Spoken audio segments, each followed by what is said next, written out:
they want to take it and do a Captain Baptiste. But let's see what will happen here. I'm predicting Grace, and then Glaive will be picked up, and then either a Baptiste ban or a potential Crow ban. Well, we'll have to see if that Glaive will be the lock-in for Immortals here. It's certainly something that these North American teams have really liked to go for in first rotation. Yeah, and especially against a Grace, if you can knock her out of the Divine Intervention, you actually cancel the heal from going down. So it can be really powerful. You just have to make sure that you're careful that you don't get put in the Holy Nova. But yeah, Lyra come out. This is what we saw all through the regular season, was if one healer got picked, the other one was taken immediately. But there is that curl ban. Yeah, taking the crawl off the board, and we'll see whether Adagio is going to be a factor in the series, because the longer this tournament has gone on, the more pressure on each of these series, the more we start to see these double heal compositions coming into play, and we've seen them with varying levels of success across the board. Yeah, and I think here Cloud9 may potentially just ban away the Glaive or not give him Adagio, because I think Immortals will take the Adagio if... Yep, they're going to ban away the Adagio here, and now that leaves Glaive or Black Feather open for the side of Immortals, because I believe if they don't pick up the Black Feather, Cloud9 will probably take the Black Feather unless they want to run a Koshka composition with this Grace here, along with the Vox. So Immortals here can actually pick up the Vox, because Vox is actually good against Grace. That was a big pick when Grace was picked on A side this season. Vox was first picked on the B side because he can jump around and dodge the Holy Nova stuns from the Grace. Not only that, but can go into that Poison Shiv very easily and very effectively to cancel out a little bit of the healing that's going to be coming through from the Grace.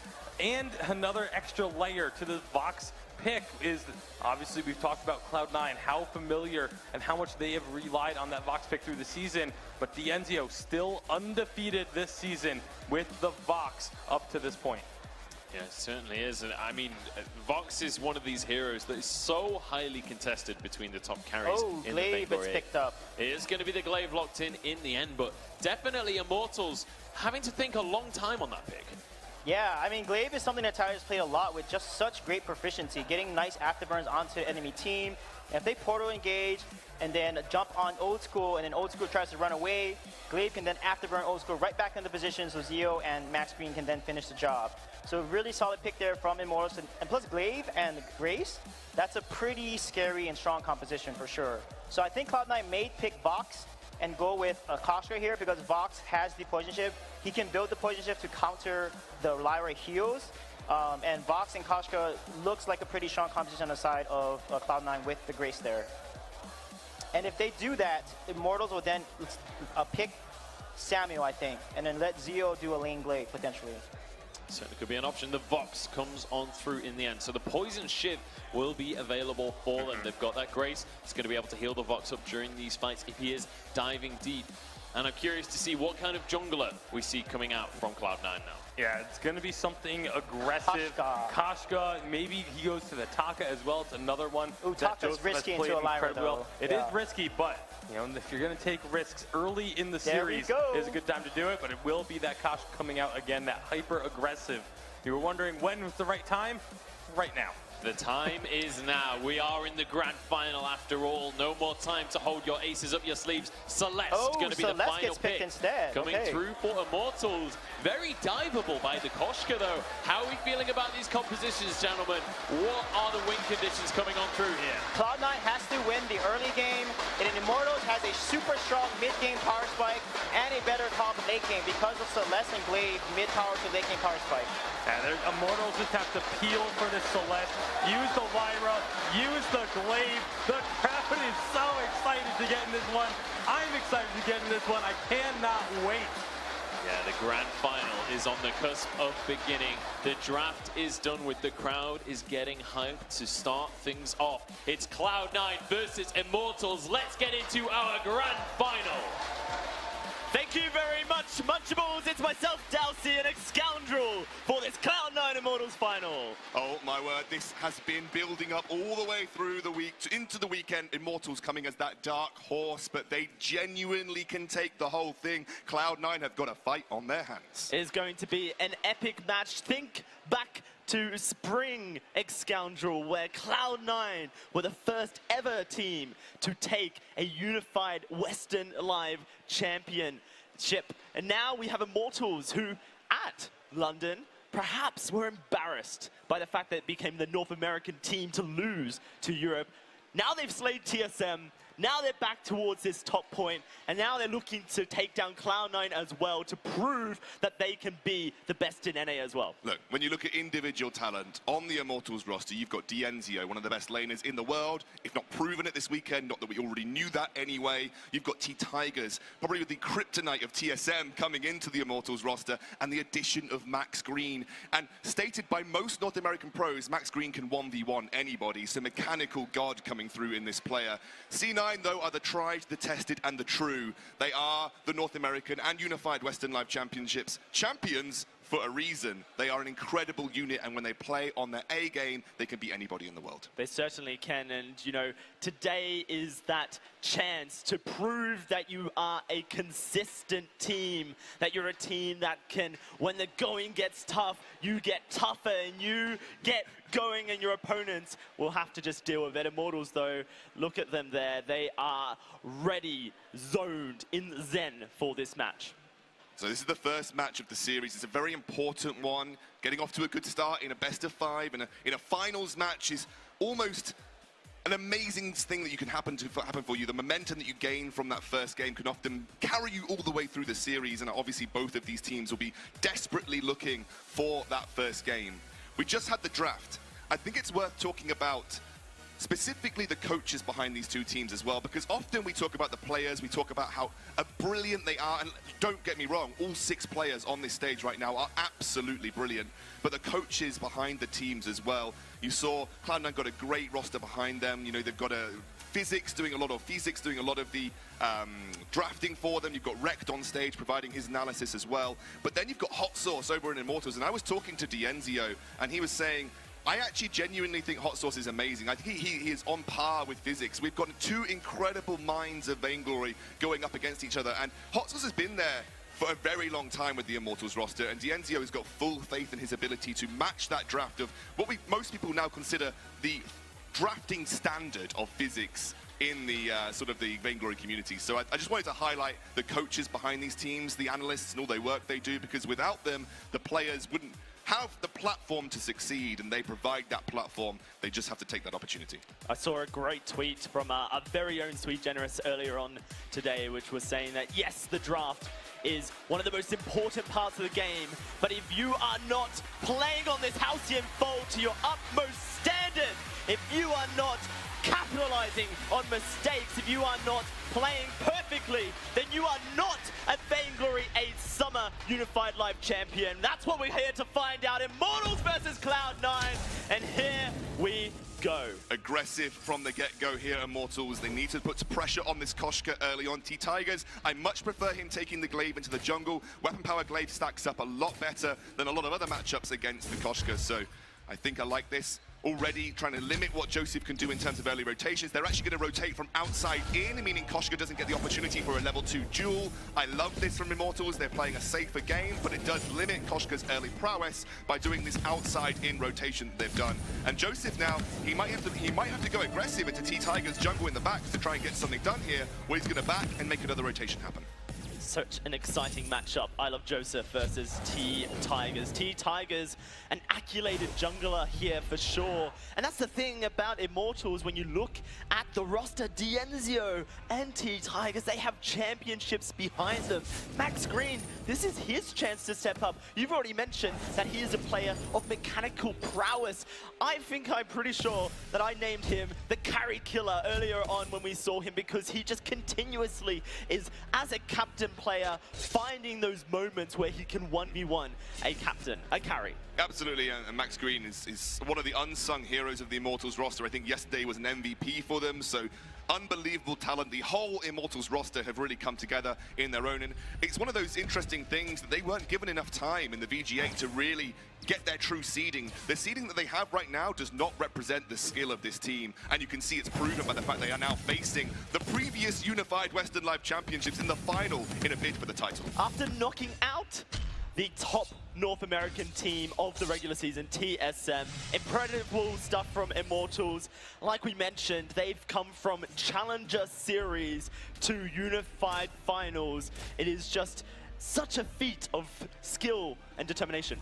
So we were talking about Max Green, and I want to talk about his role in this specific composition, because when it comes to the late game, which I think is where Immortals will be playing for, his bright bulwarks are going to be so important at protecting Dienzio. You can shut down Koshka jump, Koshka ultimate. There's an infamous. They're going for a dive onto Old School. Here comes Joseph looking for Dienzio. Gabe Bizzle does charge forward. They can't quite get the aggression they want to jump onto the backline of Immortals. Dienzio very vulnerable, but diving a risky task, Scoundrel. Yeah, they were trying to push that one a little bit further out. Joseph's not done yet. He wants more. Max Green will be able to walk away from this, as this Lyra has that sigil up in just a couple of seconds if he needs to stick around, but he is opting to backport. Some nerves may be coming out for Immortals. T-Tigers tried to push that very hard. Usually you would try and boots in and get that initial engage, but they went under the turret. Wow, Joseph! He is dead! He just walks up to Joseph's Koshka, and that is not a mistake you can ever make. Oh no, we talked about it on the desk. You have to limit this Koshka's ability to snowball here, and C9 are ruthless. They are going to get an entire rotation of the Immortals jungle. They're going to limit that gold income for T-Tigers. His tension bow is going to be delayed, and Joseph will be working very quickly towards that aftershock. A big item spike for the Koshka. Really good start for C9, and when Joseph pops off, C9 pops off. He is such an aggressive playmaker for the team. They need this momentum to carry through. They don't want to let Dienzio get to that 3-item spike on the Celeste, because that, we've seen what he can do with it. He can be destructive with it, and I think C9 know that. This championship Scoundrel, we've seen the 2.7 update meta evolve. This clockwork third item on Celeste, so obnoxious to go into because of the spam of helogenesis that you can output. And Dienzio, his statistics on Celeste have been immaculate as well. So it's something that Cloud9 are fully aware of. And if you look at I Love Joseph right now, just sitting here, wanting to punish T-Tigers, but also get his level 6 as quick as possible. T-Tigers got that though. This is something that Joseph did yesterday, by the way. Once he gets a full rotation, they time the camps exactly, and Joseph looks to pounce. No pun intended on the Koshka, but he tries to pounce on the enemy when they come towards their forward healing camp to either get it or try and take them out on a 1v1. Harder to do on Glaive, but I love the way that C9 really rely on their timings of jungle rotations to try and push an advantage when there might not be one obviously on the map. 5 minutes in, that yummy catnip frenzy now unlocked for I Love Joseph, but Dienzio backports, picks up a reflex block. He understands the importance that is that reflex block and making sure that he doesn't get knocked down. This is something that Europe really struggled with. This is the North American rule against Koshka. When she's approaching level 6, you better be darn sure you've got a reflex block, because if you don't, it's a free kill. And I think C9 were one of the main teams that kind of instilled this fear of the Koshka level 6 into most teams, and Dienzio, very, very good presence of mind to go for that reflex block early on. Well, it is going to be Cloud9 looking to continue this pressure here. They got that single kill onto Immortals earlier, but they haven't quite been able to find Immortals out of position. Immortals recognizing that Dienzio needs some time to scale up. And let's just take a stock of what Joseph has done here. He is 13 CS ahead of his counterpart in the jungle, all through those tiny little chips away at the forward part of the jungle. It means he's going to hit item spikes more readily. He's very close, got the gold for the aftershock if he does want to pick that up ASAP. And that means he's going to have a huge spike, a damage output that is over that of T-Tigers. But T-Tigers looking for something in the lane. It looks like Immortals are playing a bit more tapered now. They want to try and wait and let Dienzio be the main source of their win condition. It looks like it's going to be peel late game mode for Immortals at this current time. It's scary. T-Tigers is moving up aggressively for a ganking position. But Joseph is readily available, so quick, and now Aftershock in inventory. Going to get that movement speed. He's found T-Tigers in the tri-bush, but maybe they can turn this around. Joseph gets knocked back, but he's a quick little kitty cat, and he will be able to get away. Yeah, a little bit too early there for T-Tigers. It was a good setup, looking for that combo with the core collapse, but Bright Bulwark's going to carefully push Gabe Bizzle away. Old School now going to work back towards lane. Again, Immortals very much saying we want the 3-item spike on the Celeste. We want to get towards that Clockwork Eve of Harvest build with that Frostburn in tow too. She's gone for the Frostburn there. First item here at Scoundrel. So Dienzio looking to provide a bit of slow, a bit of utility, which gives him a bit more safety you feel? Remember, at level 8, he's going to get the extended range. At that level, he's going to completely outrange C9, which means the Frostburn will be able to limit their mode of engagement because they will be looking for the right positional advantage to find these Grace engages, these Koshka engages, and Frostburn makes it harder to get into those positions. It also means you can get damage done from afar. Frostburn's combination with Heliogenesis means a single star will slow enough so that you can get a supernova off on that same target quite easily. So that's probably where Immortals are looking for. And again, it also allows him to stop C9 pushing easily up towards that turret. Remember, the key component of a late game composition, in my opinion, is protecting that first turret for as long as possible. It keeps the map well in your favor. It means that you can't push too far as C9. But classic C9, looking to take any advantage they can, getting some vision up, maybe working towards that gold mine soon. Currently, Max Green just providing cover, providing vision for his team so that Immortals aren't surprised by I Love Joseph, who's almost feeling a bit antsy about wanting to get in there and get his hands dirty. It was that initial sort of boon in gold that he got. It was a great piece of early jungling, but again, it's been Immortals just battering C9 away, making sure they're not being able to claim as much. T-Tigers has been very restrained in his sort of approach to the jungling rotations that he's made. He's not looked to make any plays. He's not looked to go and make those afterburn ganks in lane because, again, Immortals have realized they need to play reserved here, clear the waves, make sure they protect that turret. C9 look like they're gearing up for the gold mine. I love this. It begs Immortals to try and react or at least try and steal. Well, D'Enzio has finished his Eve of Harvest. Perhaps 2 crystal power items are enough for Immortals to contest, setting up a Heliogenesis on top. Cloud9 starting to drag it away, and they will be able to secure the gold miner for themselves. Very important take here for C9. You've got to remember that they don't have a great turret-taking composition. They require an all-in dive to get themselves an advantage on a turret. So by taking the gold mine, it's a lot easier for them to get a gold advantage on the map by doing something that forces Immortals to react to them. And you look at the gold advantage secured. Oh no, they're going for a dive. D'Enzio so low, but he is going to be able to walk away. Max Green is holding on to his fountain, holding on to his heal. Coming up in just a second. T-Tigers moving on into the lane. Cloud9, what are they going to attempt? T-Tigers, he goes in. That's old school, having the reflex, but they've turned it onto D'Enzio, and now they are going to disengage the fight, knowing their limits here, Cloud9, just a single kill. Fantastic crucible from Gabe Bizzle to allow that to take place. That core collapse was perfectly placed to stop that C9 attack in its fullest. But you can see, even by taking D'Enzio down, C9 are not in a position to force that turret down. They don't have a huge amount of turret damage outright, and Immortals yet again clear the wave. If they can continue to do this for another 2, 3, 4 minutes, that's getting D'Enzio closer and closer to that big spike that we know about. Is working towards what looks to be the clockwork, although he's got the crystal bit in the inventory there, so that could be setting up for the Broken Myth as well.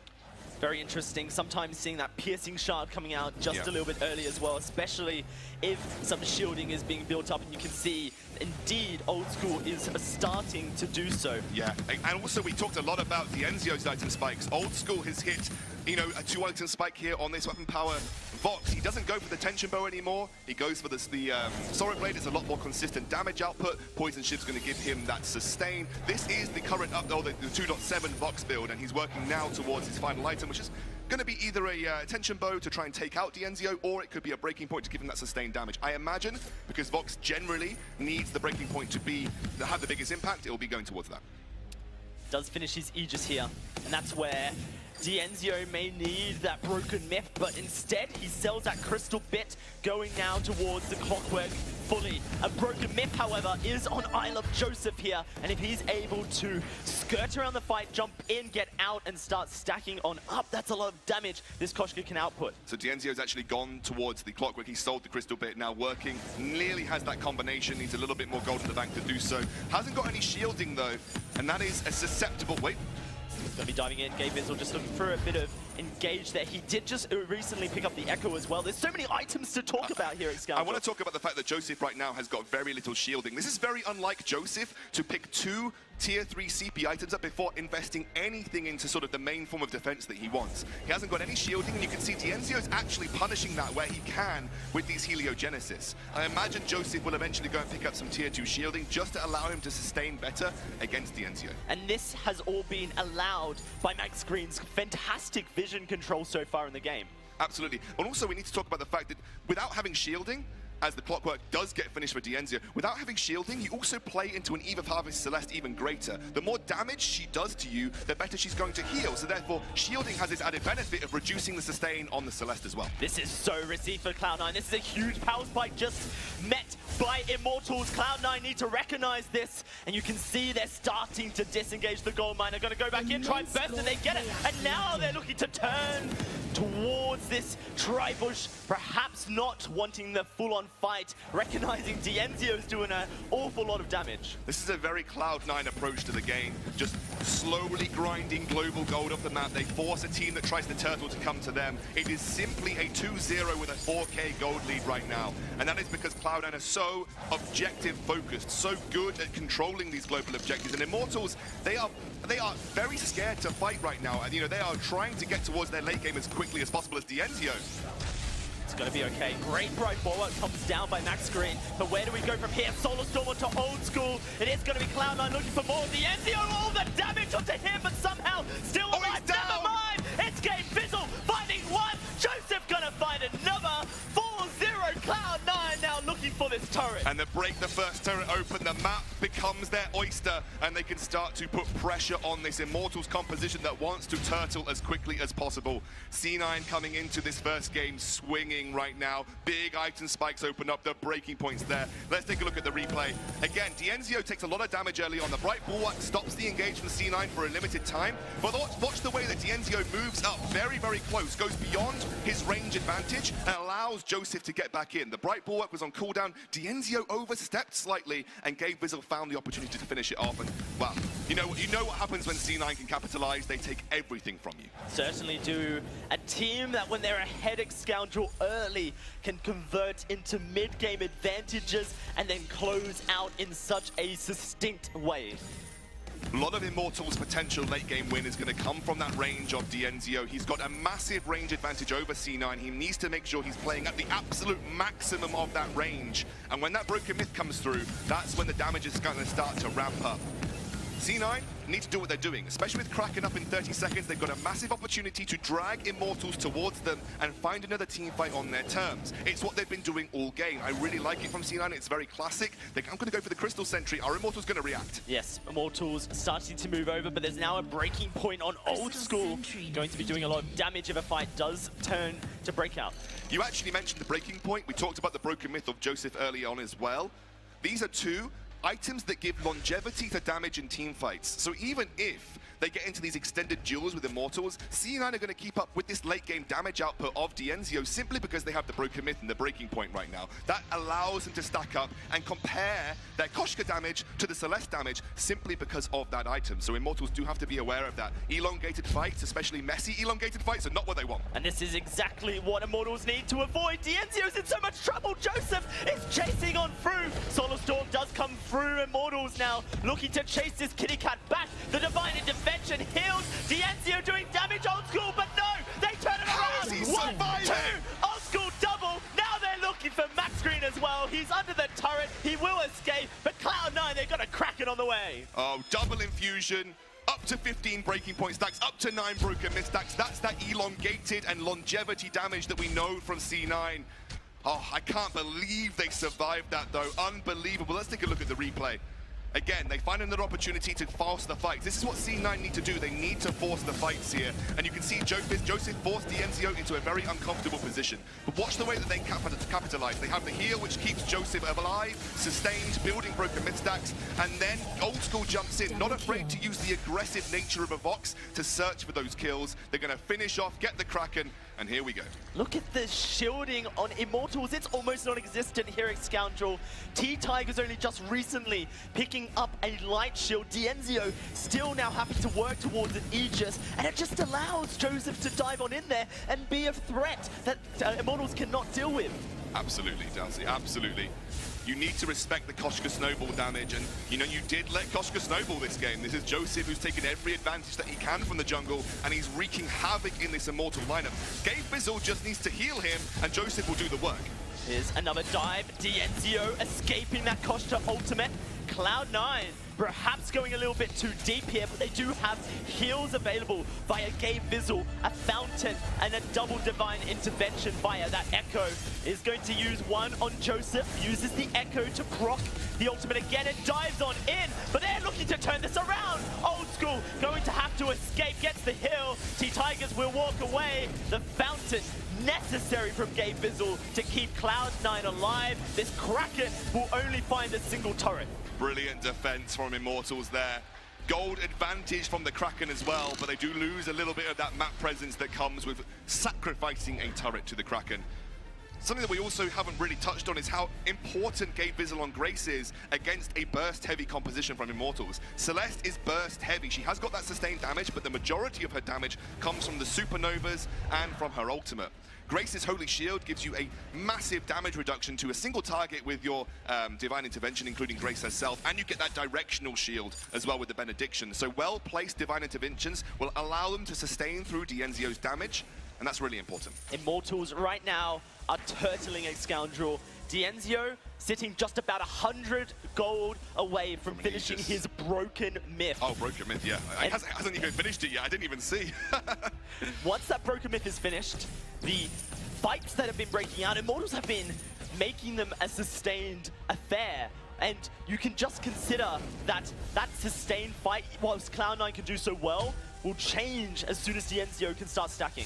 They're going to go for the Crystal Sentry here. I don't think Immortals are in any mood to contest this, and they're going to give it up very happily.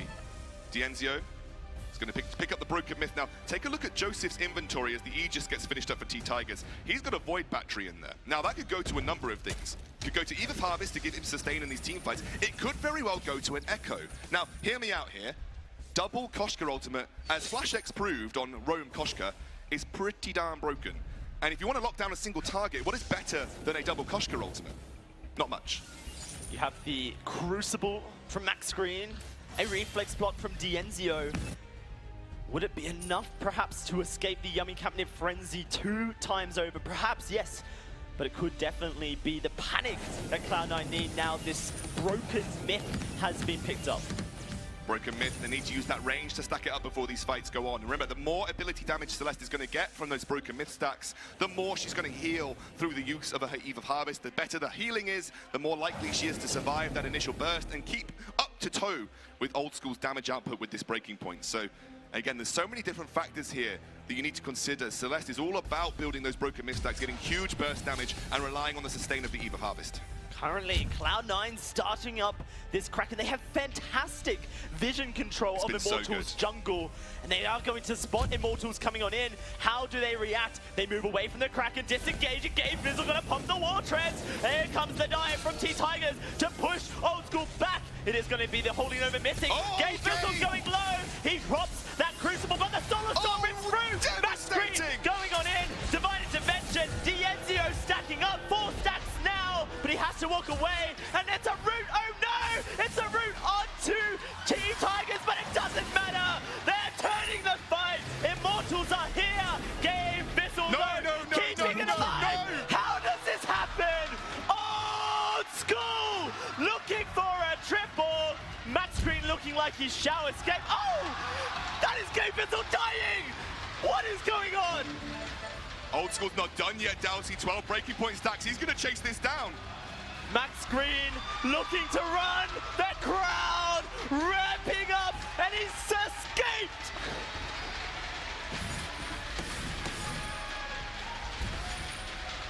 I think the sound tells you everything. That was absolutely insane.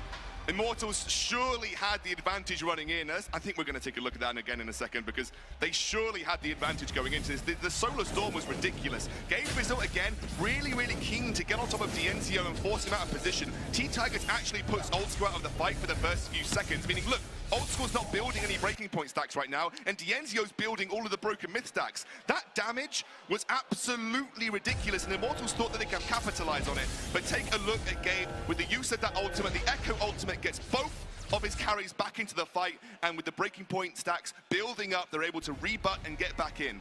And that's when they start to turn things around. It's all about Old School, all about his positioning, his diving, his juking, and again, being untouched by these heliogenesis from from Dienzio. Unbelievable fancy feat from Old School, but we wouldn't expect anything less. Holy moly, X-Scoundrel. Our first match of this Unified Live Championship Finals, and Immortals in a position now where it seems they can take the fight to Cloud9 if Old School doesn't have something to say about it. Tense moments here because items that are going to be Immortals breaking points in the late game are starting to be hit. They're going to start to use that range advantage of Dienzio. They've managed to find the ability to rebut C9. C9 are taking the advantageous position in the lane. They're looking to bring Immortals close and into them. There's a turret that will block them from walking towards the base. Cloud9 haven't finished that choke point yet. It's Echo on Joseph. It is Echo on that yummy captive frenzy. We'll have to see that in the team fight and whether or not he can hit that ultimate on to Dienzio. If it's all about that single target lockdown from Cloud9, there was a sneaking suspicion that it's all about the ability to just keep Dienzio in place, not casting abilities, and then allow Old School to do the rest of the work across the team fights. But you look at T-Tigers, he's only got 2 offensive. And it's low DPS offensive items as well. It's at this point in the game, especially post-nerf of Tension Bow, you're not getting the same level of efficacy that you did out of it previously. He's having to go towards a breaking point himself, I believe. And oh my word, that's a big one because Grace had some changes to the base healing levels of her ultimate, but had a buff in the scaling. So this Shatterglass is going to hit huge on these divine interventions. And again, remember, Gabe Bizzle gets 2 of them. He's looking to use them on Old School and either Joseph. This allows them to basically reset their entire health pool in fights, which is absolutely massive, especially for Old School. I do not know how you kill Cloud9 now. They seemed unstoppable, but now they have a Shatterglass Echo. Grace, here we go. Cloud9 moving up. Those Helo Genesis starting to stack up in the lane as Dienzio starts to create the battle line on the Halcyon Fold. It's so difficult to play around Heliogenesis placement, especially with the Clockwork Celeste, where she just litters them across the fold. C9 is all about finding the right position, the right engage mechanic, the right angle. And those angles get limited when you have to walk through the potential of a supernova coming out from Dienzio. And that's what Immortals want to do. They want to play this slow. They want to keep them guessing as to where they can find these openings. They don't want to give them the openings. And you can see C9 are struggling to find the right opportunities. It's going to require a positional mistake. A big pickup for Dienzio now as well. The damage output from Joseph is going to be severely limited, which is why I like he went for the Echo. He's mainly here to facilitate Old School at this point. We have 2 hyper carries for both these teams. Dienzio versus Old School. Who can be supported best by their team and who can ramp up their damage? Look at them really, really respecting each other's compositions at this point in time. C9 know that they don't win the range advantage. They've got to try and force Immortals to come to them, and that's what they do by moving through this lane. They force Immortals to want to make the move, but I love what Dienzio's doing. He's clearing the wave, saying, even if you get to turret, you've got nothing to get the turret with because you don't have a wave, because Dienzio's clearing it every time, and you can see C9 look lost after this position. Yeah, currently just Max Green and Immortals providing a wall that Cloud9 would have to pass through if they wanted to fight. Does look like Cloud9 have separated. They're not going to in. It's all a bait, is what Immortals is thinking. They're suspecting that Cloud9 will just re-engage immediately. This Crystal Sentry here, 1 more life to go. Cloud9 figure perhaps they can take that, but no. Immortals are there, so maybe they can bring them to the Kraken, but Immortals are so patient in this playstyle. And even if you start Kraken, you still have the annoying supernova damage and the range advantage of Dienzio to look out for. Immortals have done such a good job stalling this game because now they're in a real potential position to run away with it and bring a massive comeback, which it looked like it was all C9 for the early game. C9 are done with waiting. Looks like they wanted to go in, but they couldn't quite find the engage. That is going to be the silence. It's a choke point here.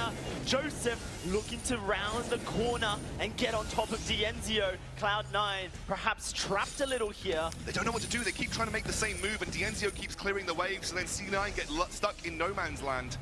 Really clever moves from Immortals to realize that the wave is the crucial part of this strategy from C9.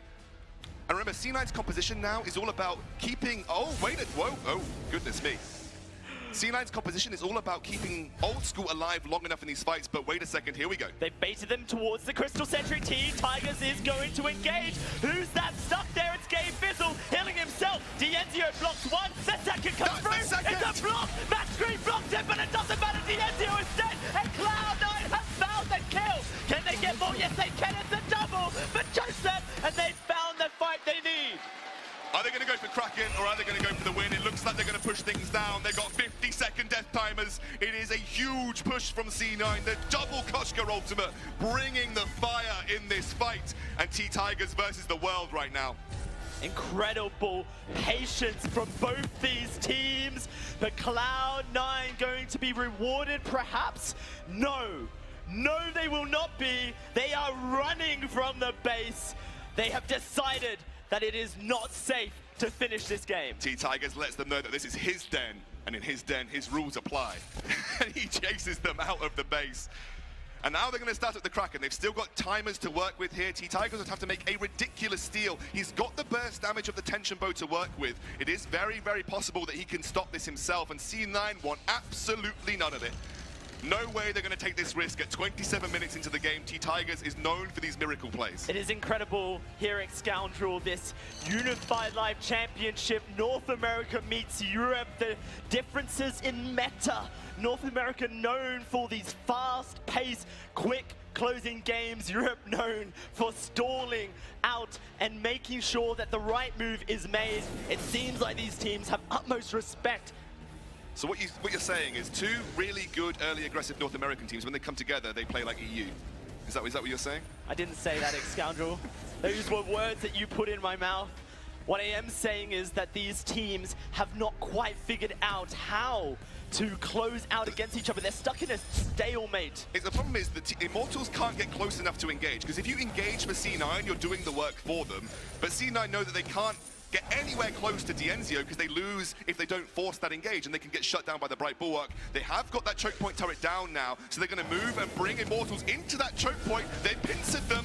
Now they're looking for the engage. Holy Nova goes down. It's a lot of damage. That choke point. Dienzio blocks a yummy captain. A silence comes through. He gets him again. Them. Dienzio, though, still alive. Solar Storm rips through, trying to find the damage. But can he do it is the question. He's got the rage, and Joseph can't move forward. And T-Tiger says, this is my den, and my rules apply. Old school, trying to find the kill. Oh, he's still alive. He's still alive.